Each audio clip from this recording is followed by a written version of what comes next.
Sahabat Haba Asanyus yang budiman, pada cuplikan video kali ini Mimin akan mengupas sebuah kisah si Gam dan Gam. Nah, bagaimana serunya kisah ini? Sebelum lebih jauh kita mengupasnya, tekan dulu subscribe, like dan share agar sejarah Aceh lebih terpandang di mata dunia.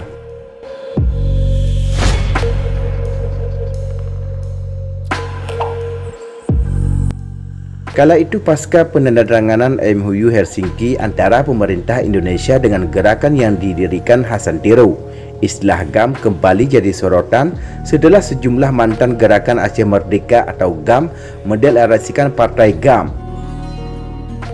GAM merupakan sebuah kata yang familiar di Aceh.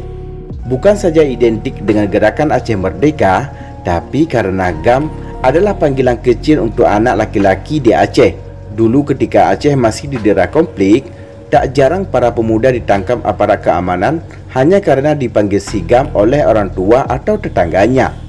Hal itu hampir terjadi di semua daerah, apalagi orang kampung itu bahasa Indonesianya masih payah.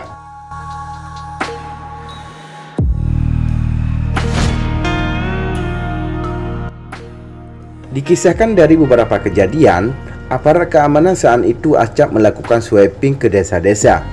Biasanya, mereka akan bertanya pada para orang tua apa anaknya anggota GAM.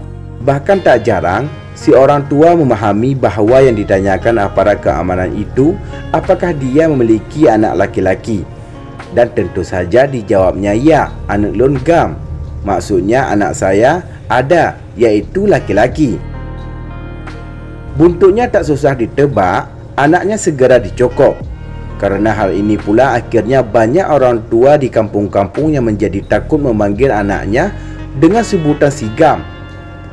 Karena biasanya panggilan kecil ini terbawa sampai si anak lelaki menjadi dewasa. Bahkan terkadang mendapat tambahan panyot di belakang nama-nama gamnya. Julukan Gam Panyot ini biasanya ditunjukkan untuk lelaki yang suka buat keributan atau keonaran di kampung-kampung.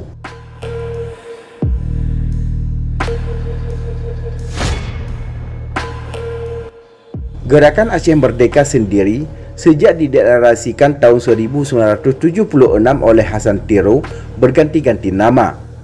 Pertama didirikan bernama Aceh Sumatra Liberation National Front atau ASLNF, kemudian berubah menjadi GAM. Pemerintah sendiri punya beragam julukan untuk GAM, mulai dari gerombolan pengacau liar Hasan Tirow yang disingkat dengan GPRHT, kemudian Gerakan Pengacau Keamanan atau GPK, dan Kekuatan Sipil Bersenjata atau KSB. Setelah itu berubah lagi menjadi Gerakan Separatis Aceh atau GSA, dan juga Gerakan Sipil Bersenjata atau GSB. Ribut-ribut penggunaan emblem GAM sendiri sebenarnya sudah terjadi ketika Irwandi Yusuf dan Muhammad Nazar maju sebagai calon gubernur dan wakil gubernur pada Pilkada di Aceh pada Desember tahun 2007 silam. Apalagi waktu itu tak hanya pemerintah Aceh yang ikut ribut, Peter Fett yang mengomadani Aceh Monitoring Mission atau AMM juga ikut-ikutan ribut. Apalagi Peter Fett juga ikut menyuarakan agar GAM segera dibubarkan. Kala itu Irwandi mengatakan emblem yang mereka gunakan cuma simbol organisasi, yang bisa membubarkan GAM ya GAM itu sendiri. Dalam MOU juga tidak disebutkan pembubaran GAM. Yang ada pembubaran saham militer GAM, dan itu sudah dilaksanakan dengan telah dibentuknya KPA, kata Irwandi waktu itu.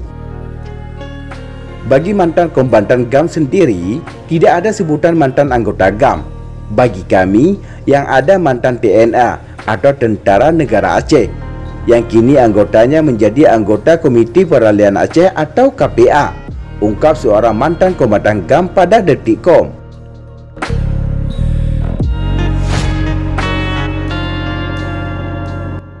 Demikianlah liputan Haba Asanyus. Semoga bermanfaat dan dapat menambah wawasan untuk kita semua. Terima kasih telah menonton dan tunggu video kami selanjutnya.